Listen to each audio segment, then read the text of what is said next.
Movie के starting में हमें एक लड़की को दिखाया जाता है जिससे कि कुछ साइंटिस्ट पूछताछ कर रहे थे। सीन शिफ्ट होता है और हमें अंतरिक्ष में एक मीटियोर को दिखाया जाता है, यानी कि एक टूटते तारे को। वो टूटा हुआ तारा धरती के एक लाइट हाउस पर गिर जाता है। अब मूवी पास्ट में चली जाती है। वो लड़की उन साइंटिस्ट को स्टोरी सुना रही होती है। उस लड़की का नाम लीना होता है। वो एक स्कूल में बायोलॉजी टीचर होती है। तभी हमें उसके एक कॉलीग डैनियल को दिखाया जाता है जो कि लीना के ऊपर 2-3 जोक पास करता है, जिस पर लीना खास रिएक्ट नहीं करती और वहाँ से चली जाती है। लीना अपने घर पर जाती है और बहुत ज्यादा रोने लगती है। दरअसल में लीना का हस्बैंड एक आर्मी सोल्जर था, लेकिन 1 साल पहले वो एक मिशन में गया था जहाँ से वो आज तक लौट कर नहीं आया और लीना को लगता है कि उसका हस्बैंड मर चुका है। लेकिन तभी अचानक से लीना का हस्बैंड आज उसके घर पर आ जाता है। ये देखकर लीना बहुत ज्यादा शॉक हो जाती है। वो अपने हस्बैंड से पूछती है कि पिछले 1 साल से वो कहाँ पर था, जिस पर उसका हस्बैंड उसको कुछ भी जवाब नहीं देता। लीना को लगता है कि उसकी याददाश्त जा चुकी है, इसीलिए वो उसको थोड़ा पीने के लिए पानी देती है। लेकिन जैसे ही उसका हस्बैंड पानी पीता है उसके मुंह से खून निकलने लगता है। उसकी तबीयत बहुत ज्यादा बिगड़ जाती है। वहाँ एम्बुलेंस आकर लीना और उसके हस्बैंड दोनों को ले जाती है। एम्बुलेंस लीना और उसके हस्बैंड को हॉस्पिटल लेकर जा रही होती है, लेकिन तभी उन्हें रास्ते में कुछ गाड़ियां घेर लेती हैं। उनमें से कुछ साइंटिस्ट निकलते हैं और उन दोनों को बेहोश कर अपने साथ ले जाते हैं। जब लीना की आंख खुलती है तो वो किसी सीक्रेट लैब के अंदर होती है।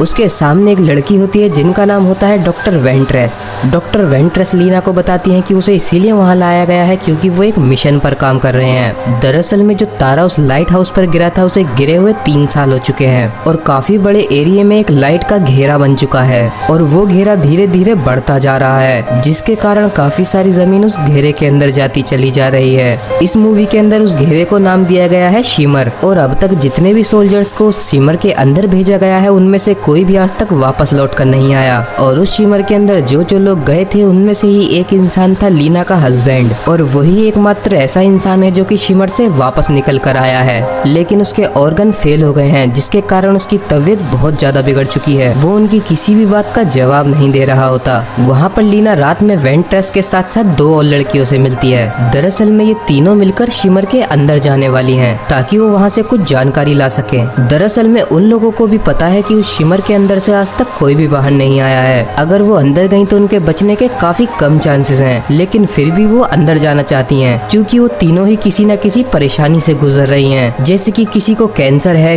किसी ने सुसाइड करने की कोशिश की थी तो किसी ने अपनी फैमिली को खो दिया है। अब इन लोगों के साथ शिमर के अंदर लीना भी जाना चाहती है क्योंकि वो भी उस जगह को स्टडी करने के लिए जाएगी ताकि वो वहाँ से कुछ जानकारी लाकर अपने हस्बैंड को ठीक कर सके। अगले दिन वो 5 की 5 लड़कियां उस शिमर के अंदर जाती हैं। वहाँ पर वो एक टेंट लगा लेती हैं और उनकी आंख लग जाती है, लेकिन जब वो उठती हैं तो उनका सारा खाना खराब हो चुका होता है और उस खाने को देखकर लग रहा था जैसे वो 1-2 हफ्ते पुराना हो गया हो। उनके रेडियो, उनके कंपास सब कुछ खराब हो चुका था। हो सकता है कि उस शिमर के अंदर बाहर की दुनिया से अलग टाइमिंग चलती हो। अब वो सब मिलकर उस लाइट हाउस की तरफ जाने लगते हैं जहाँ पर वो तारा क्रैश हुआ था। वो लोग देखते हैं कि शिमर के अंदर के सारे पेड़ पौधे काफी ज्यादा बड़े हो चुके थे। वहाँ लीना को दिखता है वहाँ पर काफी सारे रंग बिरंगे फूल भी आ रहे होते हैं, लेकिन चौंकने वाली बात ये होती है कि वो सारे फूल एक ही टहनी पर से निकल रहे थे और ऐसा हो ही नहीं सकता क्योंकि एक टहनी पर से अलग अलग वैरायटी के फूल कभी भी नहीं निकल सकते। वो लोग इस बात को समझ पाते, लेकिन इतनी ही देर में उनके ऊपर एक मगरमच्छ हमला कर देता है। उन सब के पास गन्स होती हैं। वो मिलकर उस मगरमच्छ को शूट करने लगते हैं और किसी तरीके से उसे मार डालते हैं। लेकिन जब वो लोग उस मगरमच्छ को देखते हैं तो उसके दांत शार्क के दांत जैसे थे और ये चीज भी उनके लिए बहुत ज्यादा चौंकाने वाली थी। अब वो लोग मिलकर आगे बढ़ती हैं। रास्ते में उन्हें काफी सारी अजीब चीजें देखने को मिलती हैं। तभी वो लोग प्रीवियस हेडक्वार्टर्स पर पहुंच जाते हैं। जब वो लोग हेडक्वार्टर्स के अंदर जाते हैं तो वहाँ पर उन्हें एक कैमरा मिलता है जिसके अंदर एक रिकॉर्डिंग होती है। जब वो उस रिकॉर्डिंग को खोलकर देखते हैं तो उसके अंदर लीना का हस्बैंड था।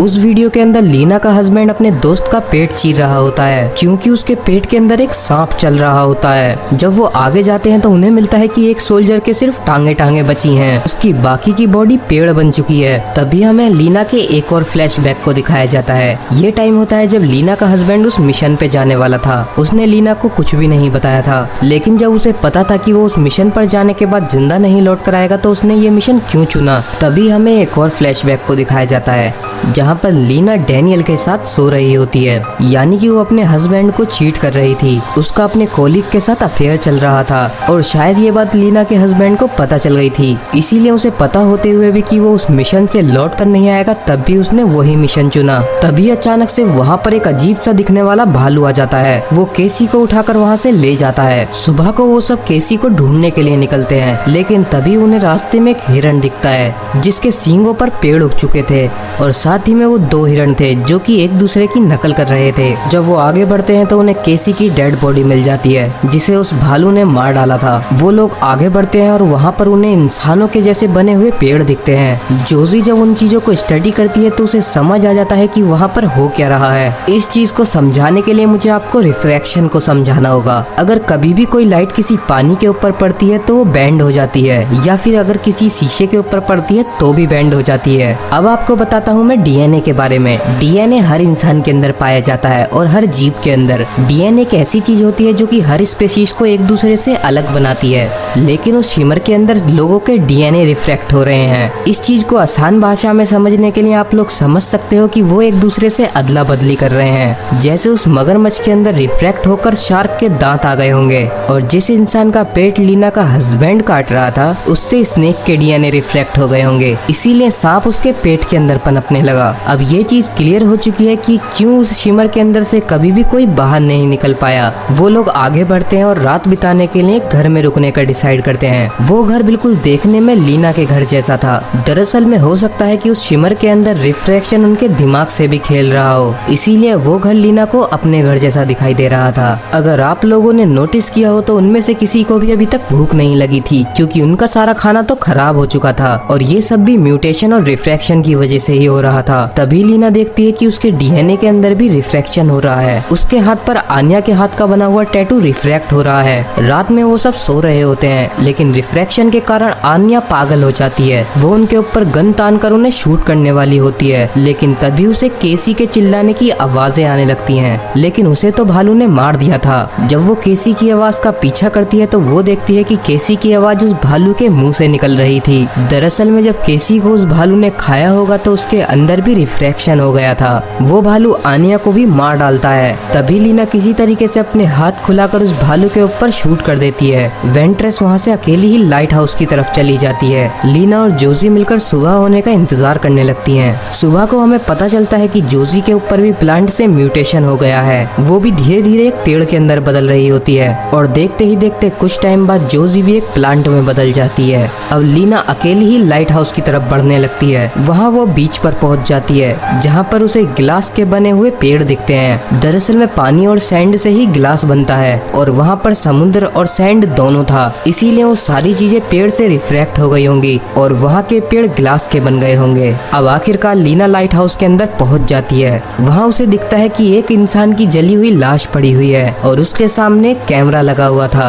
लीना जब उस कैमरे की रिकॉर्डिंग को चेक करती है तो उसे दिखता है कि वो उसका ही हस्बैंड होता है। उस रिकॉर्डिंग के अंदर उसका हस्बैंड बता रहा होता है कि वो पागल हो चुका है और उसे समझ नहीं आ रहा कि वो असली है या फिर नकली। जिसके बाद वो अपने हाथ में एक ग्रेनेड फोड़ लेता है, लेकिन तभी उस रिकॉर्डिंग के अंदर उसके हस्बैंड जैसा दिखने वाला एक और इंसान आता है। यानी कि लीना का हस्बैंड तो मर चुका है और जो उसके पास उसके घर में आया था वो एक एलियन था जो कि उसके हस्बैंड का डुप्लीकेट था, और इसीलिए वो एलियन लीना की किसी भी बात का जवाब नहीं दे रहा था। लाइट हाउस के अंदर एक गड्ढा होता है। जब वो उस गड्ढे के अंदर जाती है तो वहाँ पर बहुत ही अजीब तरीके की दुनिया होती है। वहाँ पर उसे वेंट्रेस दिखती है जिसकी आंखें रिफ्रैक्ट हो चुकी थी। देखते ही देखते वेंट्रेस के मुंह से एक लाइट जैसी चीज बाहर आती है और वो भी मर जाती है। जब उस लाइट के बबल के पास लीना जाती है तो उसकी आंख से खून की ड्रॉप उस लाइट बबल के अंदर गिर जाती है और वहाँ पर एक एलियन बन जाता है जो कि दिखने में बिल्कुल इंसान की तरह लग रहा था। लीना उसके ऊपर शूट करती है, लेकिन उससे उसका कुछ भी नहीं बिगड़ता। लीना भागकर उस गड्ढे के अंदर से बाहर निकल जाती है, लेकिन वो एलियन भी पहले ही वहाँ पर पहुँच चुका था। लीना नोटिस करती है कि वो एलियन उसकी कॉपी कर रहा है। लीना अगर भागती है तो वो भी भागता है।